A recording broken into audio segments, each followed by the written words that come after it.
travel management tool for SMEs, for smaller companies.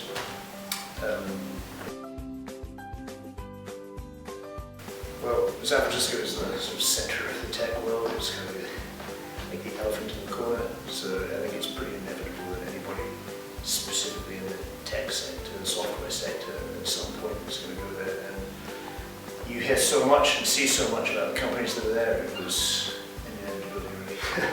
I mean, beyond that as well, there really is.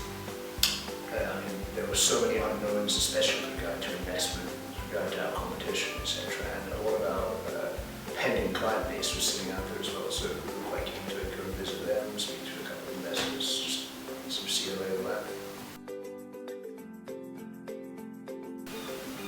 This is a really difficult one because there were so many highlights, but if I mean, being pushed on it, the highlight for me was probably HP Labs. So I used to work in an R&D department at another tech company, so it's incredibly interesting to see how somebody so successful operates on such a consistent basis, and the guy there in particular was, he was electric to talk to, a smart guy, so yeah, that was my highlight.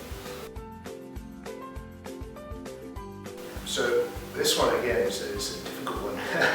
I think the biggest learning specifically was the ambition with which startups out there tend to attack things. I mean, just the scale that they think of from the offset is foreign to the way that we do it here.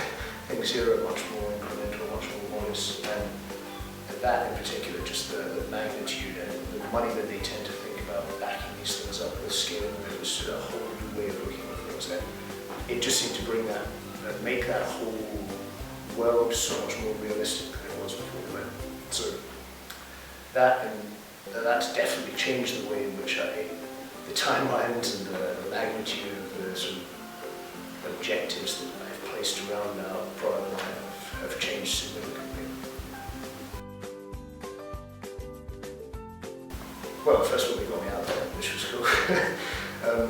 Bruce is also brilliant at arranging intros, helping facilitate a lot of conversations that would have been very difficult or extremely time-consuming to get on your own. So, yeah, in a lot of ways, that was brilliant. It also introduced me to a lot of startups that weren't specifically in my sector. A lot of ideas, a lot of people that I probably wouldn't have interacted with, just under on a serendipitous basis. It just wouldn't happen. So, yeah, all of that. There's a lot of unanticipated value that they just sort of grew into the whole